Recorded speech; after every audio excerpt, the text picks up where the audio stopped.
Ives, May 29th, and we're going to share 5 things that are on our radar. Again, last week was our first week of this. Turned out pretty good. I think we got some good stuff today.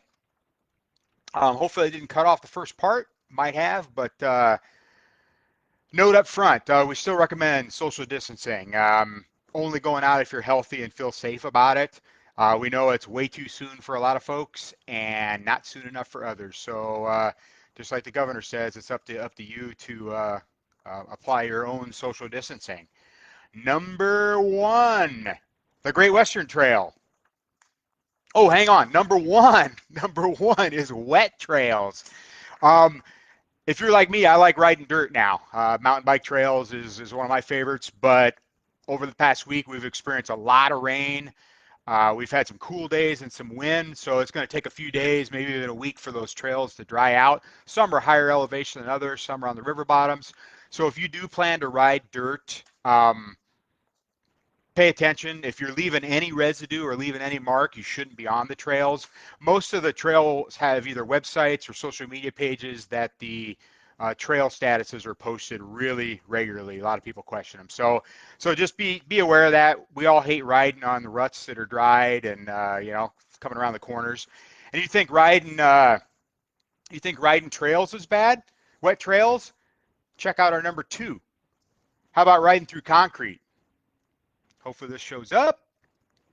So this got posted earlier in the week. It's gotten some pretty brash comments, and you can take a look at this on Facebook. Who's Riding Des Moines? This was posted earlier in the week. Looks like some folks maybe in West Des Moines. I don't recognize the cyclist. Don't recognize the location either.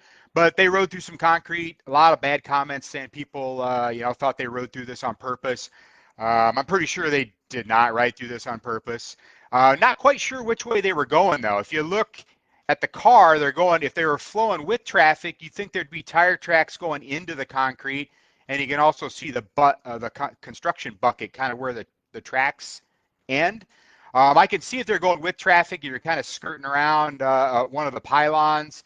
It could look dry depending on the time of the day. But if they're coming against traffic by the tire tracks, it looks like it's just kind of odd to me. But anyway, that was on my radar. I've been watching this. I've been reading the comments, and you can check it out on Who's Riding Des Moines, the Facebook page. Number 3, Great Western Trail. It's one of the busiest trails in the state. 22 miles one way. You'll find some great amenities pretty much every few miles on this trail, whether it not be businesses, trailheads, bridges, shady underpasses, place for picnic and photo ops. Just a lot of cool places. There's a lot of people on this trail as well. There's also a lot of Bike Iowa sponsors that have been closed for almost 2 months that are finally getting a chance to reopen. So they're all excited about that. Great Western Trail goes from Des Moines through Orilla, Churchville, and ends at Martinsdale. And pretty much the 2 kind of hot spots for bars and restaurants are Orilla and Cumming. And then we'll talk about the Des Moines side here in a minute. Outskirts in Orilla. Tony says, we're happy to be open and missing everybody who rides. The Chicken, they've got, they're also in Orilla right across the street from Outskirts. They've got limited dine-in and patio options. They've got to-go orders in advance, and you can pick it up their patio window. Coming Tap Bob says, thanks for the support during the quarantine, and they finally opened up this week, and they're also looking for a food truck on Tuesdays. So if you know anybody, get a hold of Bob at the Coming Tap. I just also want to make a note with the road construction along the Great Western Trail. There's a bunch of road construction with Grand Prairie Parkway that just be aware of crossing roads and truck traffic there. Also got a bonus for you. This is unadvertised.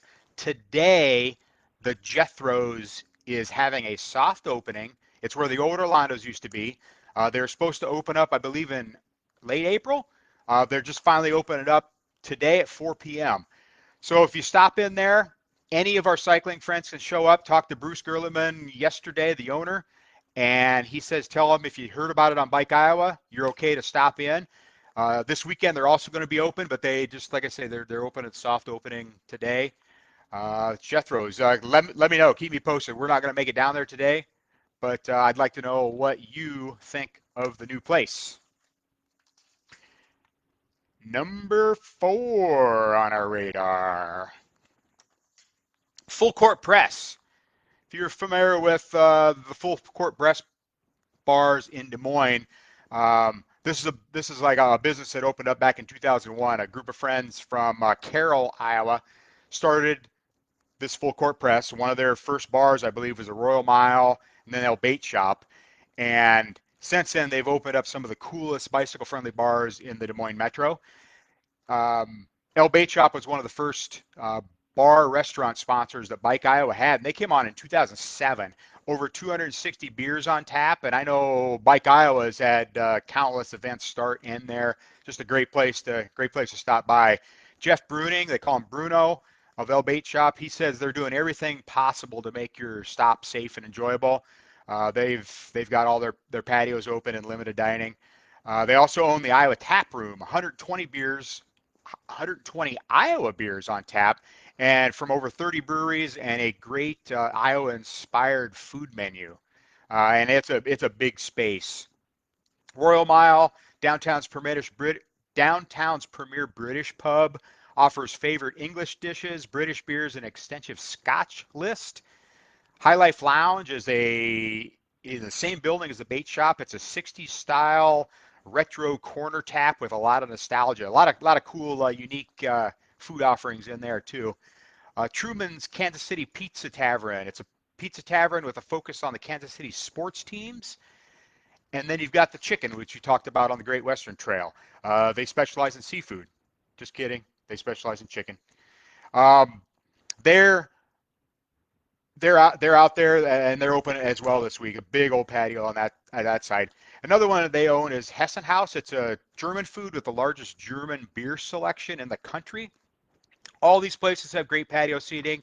They're all operating at 50% capacity right now. They all have curbside pickup. They all have home delivery, which is offered through a third-party service. And some, they just started this within this month, have online ordering. So take a look at their websites if you need to get something from there. They're trying to make it real easy and real safe for people to ease back into their establishments. They also own the Library Cafe on University, the Red Monk, and Fong's Pizza. They don't have the patio selection, and they're all open now at limited capacities. Number 5. Our last one is racing, gravel racing. We know a lot of stuff's been getting canceled. There's 2 races that we want to bring up is Sterile Iowan and the Phoenix Segments. So Sterile Iowan, Dangerous Dan, he says, is still on like Donkey Kong. He's a Team Love Shack, and this is the second year for the Sterile Iowan. He's offering a 50, 100, a 200, a 300, and a 400-mile race this year, and it follows up along the scenic Iowa River Valley. Official start times started today for the 300 and the 400-mile races. So if you're watching this, you're probably not interested in those. But you can start tomorrow. Registration is closed. Talked to Dan this morning. He says it's cool still to show up. Official start times are 6 a.m. and noon, but he's offered a social distancing option where you can start anytime after noon to get your miles in. The cost, $40 in a pickle jar, and all the money goes to local trails. Race starts in Alden. Search Bike Iowa or Facebook for Sterile Iowan. Good stuff. Another one is Phoenix Syndicate is offering some online like social distancing races called Phoenix Segments. Phoenix Syndicate is a Central Iowa race team. It offers these races to bring people together while keeping them apart. Basically, you ride a predetermined race course, recorded on Strava, and then if you win, you get a gift certificate to local businesses. This month, Bike Iowa actually has 2 $50 gift cards in there for this month's races. So 2 folks will get these gift cards. They've done some other segments for some other local businesses. Follow their Facebook page. It's Facebook/Phoenix Syndicate Cycling. And then go out and support those local businesses. So that's it. We made this quicker this month or this week. Remember, we're going to post these every Friday during the summer. We run Facebook Live, Instagram Live, and we're going to add to YouTube. If you have anything for us to share on Fridays, let us know. Email biker@bikeiowa.com. Again, I'm Scott. Have a great weekend and ride safe. Friday Fives.